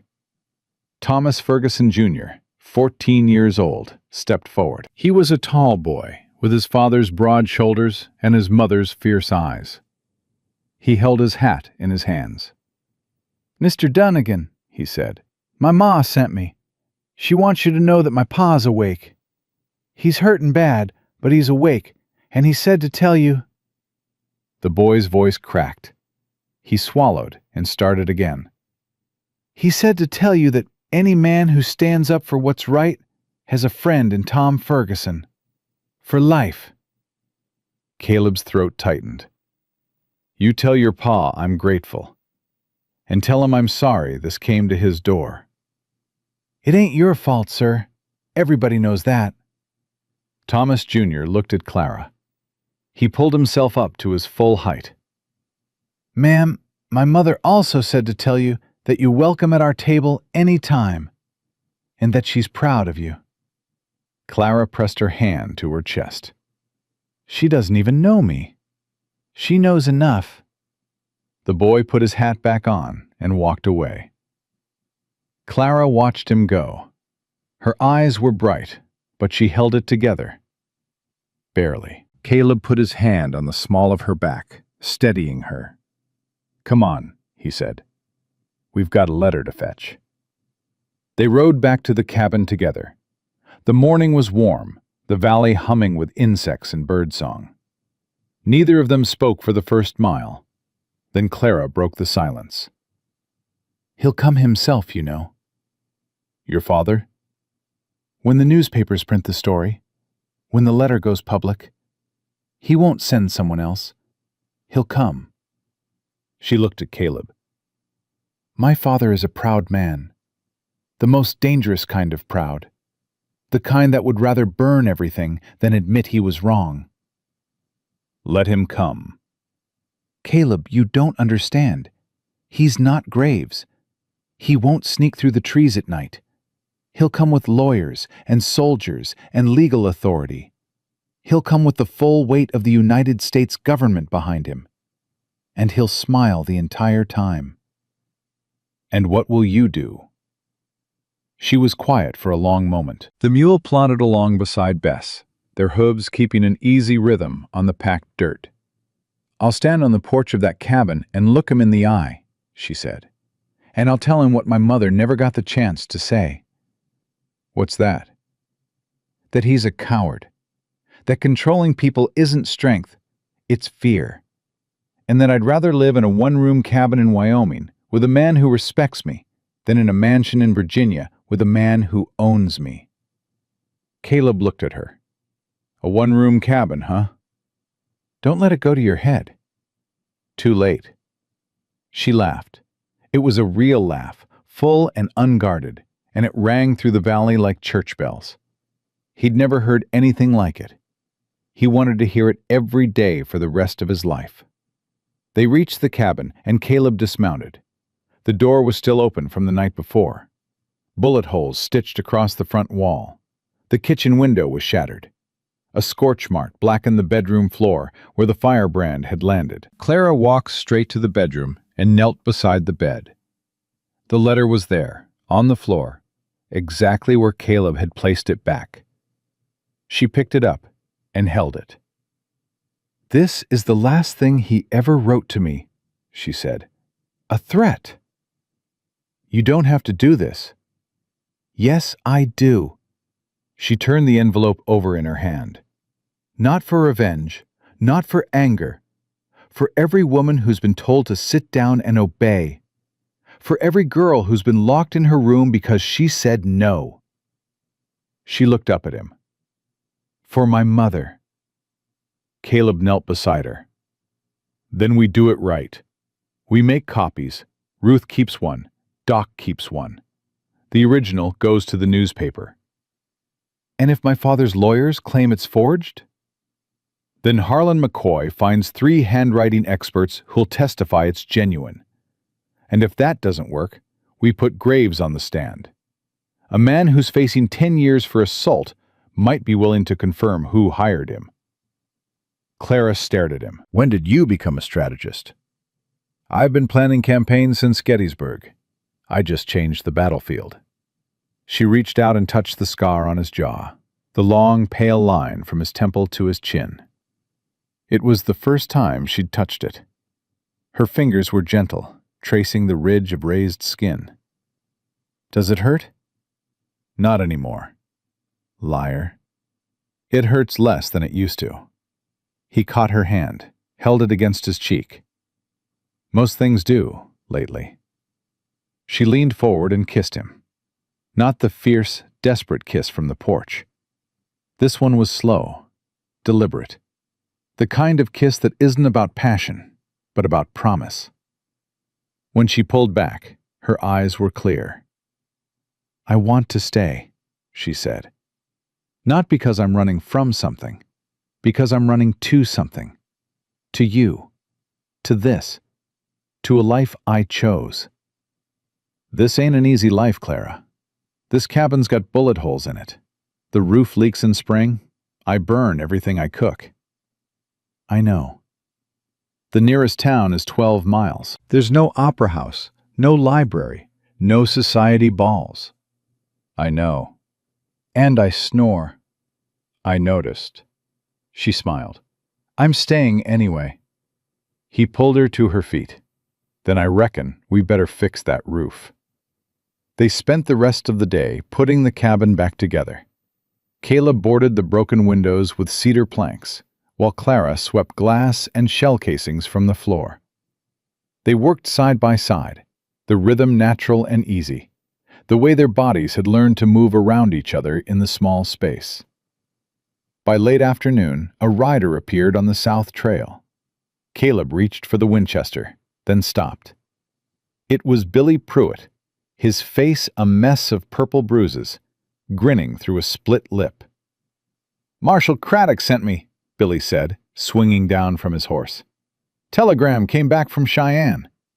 The Frontier Press is sending a reporter on tomorrow's train. Man named Sullivan. Doc says he's good." That was fast. Harlan McCoy's been waiting 20 years for a story this big. Doc said he practically jumped through the telegraph wire. Clara came to the doorway. "Did the marshal say anything about Graves?" "Locked up tight. Hasn't said a word since you left. Just sits on that cot staring at the wall." Billy shifted his weight. "But there's something else. A rider came into Red Bluff around noon. City clothes, Eastern horse. Went straight to the telegraph office and sent a message." Ruth watched him. "He sent it to Washington." Caleb and Clara exchanged a look. "Graves' backup," Caleb said. "Reporting in." "Or my father's scout," Clara said. "He always has eyes ahead of the main force." "What do you want to do?" Clara straightened her shoulders. "We move faster. Billy, ride back to Ruth. Tell her I need Margaret Ferguson's statement tonight. And Tom's. And yours. Everything that happened. Dates, times, what Graves said, what he did. Written down. Signed." Billy blinked. "Yes, ma'am." "And Billy? Tell Ruth to lock the store early. If that rider comes asking questions, she's never heard of any of us." "Yes, ma'am." Billy mounted up, touched his hat, and rode hard back down the trail. Clara turned to Caleb. "We have maybe 72 hours before Washington responds. Maybe less." "Then we use every one of them." "I need paper. Ink. I'm going to write my own account. Everything. From the day my father arranged the engagement to the day you found me on that road." She paused. "Including what I know about Colonel Hale. The servants he hurt. The first wife. I have names. Dates." "That's dangerous." "It's the truth. And the truth is the only weapon that works against a man like my father." Caleb looked at this woman standing in his bullet-riddled doorway, her arm in a splint, wearing his flannel shirt, planning the dismantling of a United States senator with the precision of a military strategist. "Your mother would be proud of you," he said. Clara's composure cracked for just a moment. Just one heartbeat where her chin trembled and her eyes filled. Then she pulled it back. "She'd be proud of you, too," she said quietly. "She always said the measure of a man isn't what he does when it's easy.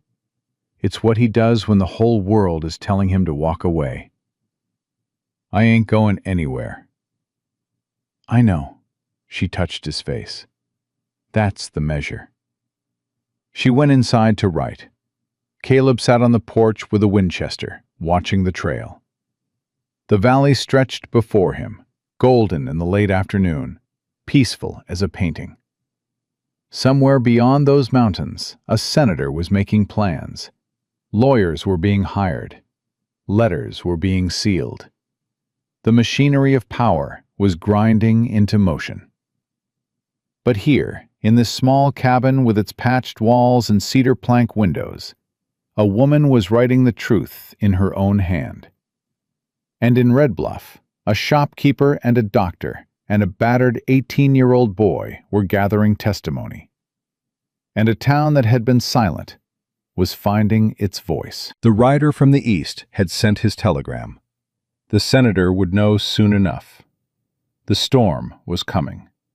But Caleb Dunnigan had weathered storms before, and this time he wasn't alone. He leaned the rifle against the rail and listened to the scratch of Clara's pen through the open door. It was a small sound, almost nothing. But in that moment, it was the most powerful sound in Wyoming. A woman writing her own story. Nobody was going to take that from her. Not while he was breathing. The reporter arrived on the afternoon train. His name was James Sullivan, 30 years old, thin as a fence post, with ink-stained fingers and eyes that moved too fast for his face. He stepped off the platform carrying a leather satchel and a notebook that looked like it had survived a war. Doc Partridge met him at the station. "You McCoy's man?" "I'm nobody's man, sir. I'm a journalist." Sullivan looked around Red Bluff with the sharp hunger of a man who smelled a story. Where's the woman? First things first, Doc steered him toward the general store. You talk to Ruth Coulter, then Tom Ferguson, then Billy Pruitt. You get the full picture before you meet her. Understood? I've been doing this for 8 years, Doctor. Then you know I'm right. Sullivan spent 6 hours in Red Bluff before Caleb brought him to the cabin. He interviewed Ruth behind the counter of her store, writing in shorthand so fast his pencil smoked. He sat at Tom Ferguson's bedside, looking at the broken jaw, the bruised ribs, the haunted eyes of Margaret Ferguson holding her baby in the doorway. He talked to Billy Pruitt, who showed him the dent in his skull and described the sound a pistol butt makes against bone. By the time Sullivan rode up to Caleb's cabin, his notebook was half full and his face was hard. Caleb met him on the porch. "You eat yet?" "Not hungry." "Eat anyway. It's a long conversation." Sullivan sat at the kitchen table across from Clara. Caleb stood by the stove, arms crossed, watching. Clara had changed into a clean shirt, still Caleb's, still too big, and pinned her hair back. She looked composed, ready. Sullivan opened his notebook. "Miss Whitmore, start at the beginning." Which beginning? The engagement or the escape? The engagement. Clara folded her hands on the table. March 14th. My father called me into his study after dinner. Colonel Marcus Hale was there. I'd met him twice at social events. A tall man, very polished, very charming. My father told me I would marry him in June. He didn't ask. He informed. And you refused? Not immediately. I asked for time to consider. My father said there was nothing to consider. The arrangement was made. The colonel's family and ours had reached terms. Her voice was flat, precise. Terms, like I was acreage. Sullivan wrote without looking up. What made you run? Colonel Hale's first wife died 2 years ago. The official cause was pneumonia. But I had a friend, a girl named Sarah Marsh, whose mother worked as a laundress at the Hale estate. Clara paused. Sarah told me that Mrs. Hale had a broken collarbone 3 months before she died, and a fractured wrist the year before that, and a pattern of bruises that the household staff were instructed never to discuss. Can you prove this? Sarah Marsh will testify. So will 2 former servants, a cook named Alma Briggs and a stable hand named Joseph Turner. I have their full names in my written account. She pushed a stack of pages across the table. 23 pages. Everything I know. Names, dates, locations. Sullivan picked up the pages and scanned the first one. His eyebrows rose. You wrote this in one night? I've been composing it in my head for 4 months. The writing was the easy part. Sullivan looked at Caleb. And the letter from the senator? Caleb pulled the envelope from inside his vest and laid it on the table. Sullivan opened it carefully, read it once, then read it again. He held the paper up to the light, examining the seal. Congressional letterhead. Personal seal. Handwritten. Sullivan set it down. This is the most damning piece of correspondence I've seen in my career. Is it enough? Clara asked. Miss Whitmore, this letter is a sitting United States Senator threatening American citizens in writing. Combined with Graves' assault on the Ferguson family, your testimony about Colonel Hale, and the witnesses I've already interviewed. Sullivan closed his notebook. This isn't just enough for a story. This is enough for a congressional investigation. Clara exhaled, just once, but Caleb saw her hands unclench beneath the table. "How long before it prints?" Caleb asked. "I'll telegraph the draft tonight. McCoy will set the type tomorrow. Front page, day after next." Sullivan paused. "But I need to be honest with you. Once this publishes, every paper in the country will pick it up. You'll be famous, Miss Whitmore, both of you. And fame is a double-edged sword." "I don't want fame," Clara said.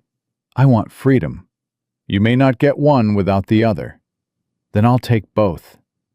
Sullivan left at dusk, riding hard for the telegraph office. Caleb watched him go from the porch. Clara came out and stood beside him. 48 hours, she said. Then the whole country knows. "Having second thoughts?" "Third and fourth thoughts, but not doubts." She leaned against the rail. "Caleb, when this prints, my father won't just send lawyers. He'll come himself. I know him. He'll see this as a betrayal that requires a personal response." "Good." "Good?" "I'd rather face the man than his shadow." Caleb looked at her. "You said your father is the most dangerous kind of proud. The kind that would rather burn everything than admit he's wrong. Well, I've known men like that. Served under them in the war. And you know what they all have in common? Tell me, they never expect the people they look down on to fight back. Your father thinks this valley is full of ignorant settlers who'll roll over when he snaps his fingers. He doesn't know Ruth Coulter. He doesn't know Tom Ferguson. He doesn't know what happens when you push decent people past their breaking point." "What happens?" "They push back, and they don't stop." The story hit the Cheyenne Frontier Press 2 days later, exactly as Sullivan promised. The headline ran across the top of the front page in bold black type. By that evening, the Denver Tribune had picked it up. By the following morning, it was in Kansas City, St. Louis, and Chicago. By the end of the week, it had reached New York and Washington. The reaction was immediate and volcanic. Ruth brought a stack of newspapers to the cabin, dropping them on the kitchen table with a thud that shook the coffee cups. "Read them," she said. "Every single one." Clara picked up the Frontier Press first. Sullivan had written it clean and sharp. No embellishment, no melodrama. Just facts. The senator's letter reproduced in full. Clara's account excerpted at length. Tom Ferguson's testimony. Billy Pruitt's testimony. Doc Partridge's medical report on Graves' victims. Even Marshall Craddock had contributed a statement, his thin backbone apparently stiffened by the knowledge that the whole territory was watching. The Denver Tribune ran an editorial titled, "The Senator's Shame." The Kansas City Star called it, "The most disturbing abuse of senatorial power since the war."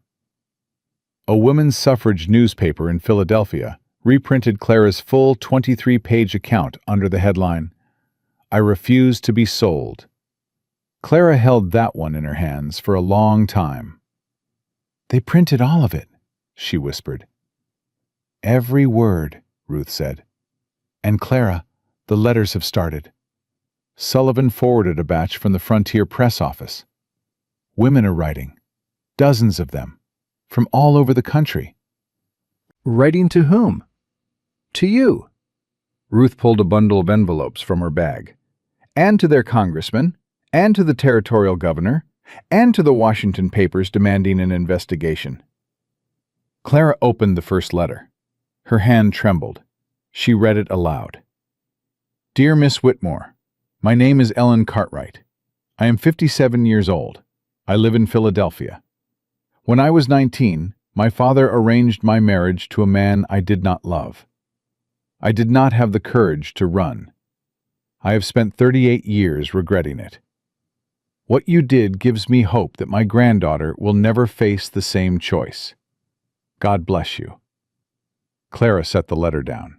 She opened the next one, and the next. Each one a voice, each one a story. Women who had been silenced. Women who had obeyed. Women who had survived, and women who bore the scars of not surviving. By the 10th letter, Clara was crying. Not the silent, controlled tears she'd shed before. Real tears. The kind that come from a place so deep you didn't know it existed until someone reached down and touched it. Caleb sat beside her. He didn't speak.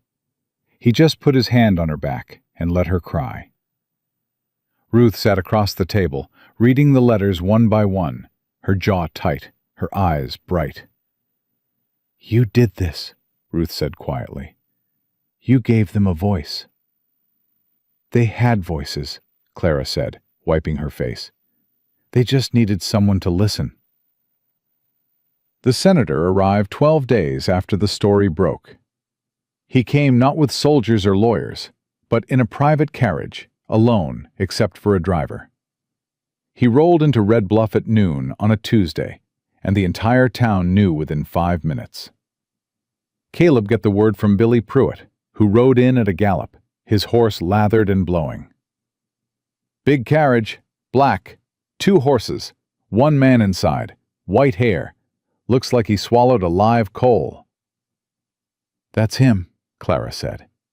She was standing at the kitchen table, her splint freshly wrapped by Doc that morning. She looked at Caleb. "He's here." "I know. I need to face him." "I know that too." "Alone." Caleb's jaw tightened. "No." "Caleb." "I said no. You face him, but I stand with you. That's not negotiable." She held his gaze. Something passed between them.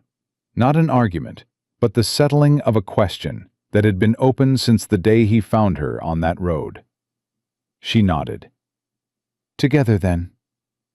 Together. They rode into Red Bluff side by side. The main street was lined with people. Not a mob, something quieter and more powerful. Families, ranchers, shopkeepers, standing on porches and boardwalks, saying nothing, watching everything. Ruth stood in front of her store with her arms crossed. Doc Partridge sat on the bench outside his office. Tom Ferguson, his jaw wired shut, sat in a chair his wife had carried to the boardwalk, his 4 children arranged around him like a living wall. The black carriage was parked outside the hotel. Senator Josiah Whitmore stood on the boardwalk in a dark suit and silver waistcoat, his white hair combed back from a face that had commanded rooms and crushed opposition for 30 years. He was tall, imposing, handsome in the way of powerful men, the kind of handsome that comes from never being told no. He watched Caleb and Clara ride up. His face betrayed nothing. Clara dismounted. Caleb dismounted beside her. They walked to the boardwalk together, stopping 10 feet from the senator. Nobody spoke. The whole street held its breath. Josiah Whitmore looked at his daughter. His eyes moved from her face to the splinted arm, to the oversized flannel shirt, to the navy colt tucked in her belt. Something flickered in his expression. Not remorse. Recognition. He was seeing something he hadn't expected. "Ilara," he said. His voice was deep and controlled. "Senator," she replied. The use of his title instead of father landed like a slap. Whitmore's composure cracked for 1 instant. Then he rebuilt it. "You've made quite a spectacle. You sent a man who held a gun to a baby. The spectacle is yours. Graves exceeded his authority. Graves followed your instructions. I have your letter. The whole country has your letter." Clara stepped forward. "Every man who helps you will suffer. Your words, your handwriting, your seal." Whitmore's eyes narrowed. "You have no right to publish that." "I had every right. It was addressed to me. It was a private family matter." "Private?" Clara's voice rose, not shouting, but sharp enough to carry down the street. "You made it public when your man beat Tom Ferguson in front of his children. You made it public when he terrorized this valley. You made it public when you tried to sell your daughter to a man who kills his wives." Whitmore stepped toward her. "That is a libelous accusation. It is a documented fact." Clara didn't back up. Not 1 inch. Sarah Marsh, Elma Briggs, Joseph Turner. 3 witnesses to Colonel Hale's abuse. Their statements are already in the hands of the Frontier Press, the Denver Tribune, and 2 congressional offices. Whitmore went pale. For the first time in perhaps his entire political career, Josiah Whitmore had nothing to say. Caleb watched it happen. The collapse of a man who had built his entire life on the certainty that he could control every room he entered. The senator looked around the street and saw what Clara saw, what Caleb saw, what Ruth and Doc and Tom Ferguson and every soul in Red Bluff saw. A wall of faces, silent, unmoving, unafraid. "You came here to take me back," Clara said, "but there is nothing to take back. The girl you locked in that room is gone. I am not your property. I am not Colonel Hale's property. I am not anyone's property. You are my daughter. Then act like my father." Her voice broke on the word, just barely, just enough. A father protects his children. A father listens. A father doesn't sell his daughter to the highest bidder and call it duty. Whitmore's hand trembled at his side, the only sign that the words had hit their target.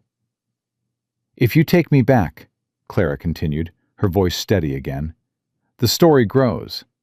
Every newspaper in the country will cover the trial. Every woman who wrote to me will be watching. Every senator who sits on your committees will have to choose a side. You'll win the battle and lose everything else. And if I don't take you back? Then you go home. You tell the colonel the engagement is off, and you live with the fact that your daughter chose a 1-room cabin in Wyoming over everything you built." She paused. "That's the deal. It's the only one you'll get." Whitmore stared at her. The street was so quiet, Caleb could hear Bess shifting her weight at the hitching post. "You're just like your mother," Whitmore said. His voice was raw, stripped of polish and power. "I know," Clara said. "She would have done this 20 years ago if she'd had the chance." Something broke in Josiah Whitmore's face. Not anger, not pride. Something underneath all of it. Something old and heavy that he'd been carrying since his wife died, and he'd tried to replace love with control. He looked at Caleb. "You're the rancher." "Yes, sir." "You love my daughter?" Caleb didn't hesitate. "Yes, sir, I do." "Can you provide for her?" "I can provide what matters: a home, respect, the freedom to be who she is. She's accustomed to a different life. She's accustomed to a cage. I'm offering her the sky."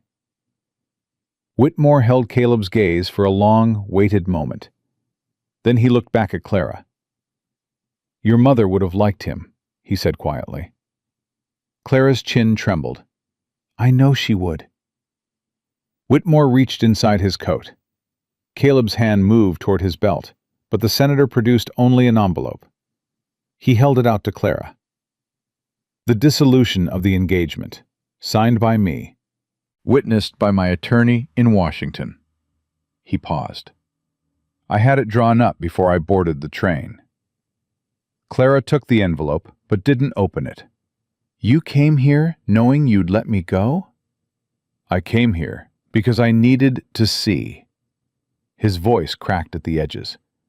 "I needed to see that you were safe, that this wasn't a mistake." "And?" Whitmore looked at the town around him, at Ruth Coulter, who nodded once, at Doc Partridge, who tipped his hat, at Tom Ferguson, whose wired jaw couldn't speak, but whose eyes said everything, at Billy Pruitt, 18 and bruised, standing straight as a soldier. "It wasn't a mistake," the senator said. He turned toward the carriage, took 3 steps, stopped.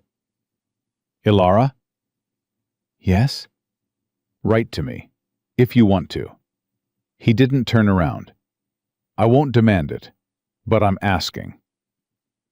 Clara pressed the envelope against her chest. All right. Josiah Whitmore climbed into the carriage. The driver snapped the reins. The black carriage rolled down the main street of Red Bluff, past the silent crowd, past the general store and the jailhouse and the telegraph office, and disappeared around the bend. Clara watched it go. She stood in the center of the street, with the dissolution papers in one hand and Caleb's hand in the other, and she didn't move until the sound of the wheels faded to nothing. Then Ruth Anna Coulter broke the silence. Well, she said, I suppose somebody ought to make coffee. The crowd laughed. The tension shattered like thin glass, and suddenly people were moving, talking, clapping Caleb on the shoulder, shaking Clara's hand. Margaret Ferguson walked over with the baby on her hip and hugged Clara with one arm, whispering something in her ear that made Clara laugh at the same time. Doc Partridge found Caleb standing by the hitching post, watching Clara move through the crowd. You did good, son, Doc said. We did good. Fair enough.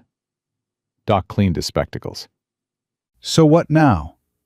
Caleb watched Clara kneeling to accept a wildflower bouquet from Thomas Ferguson Jr.'s little sister.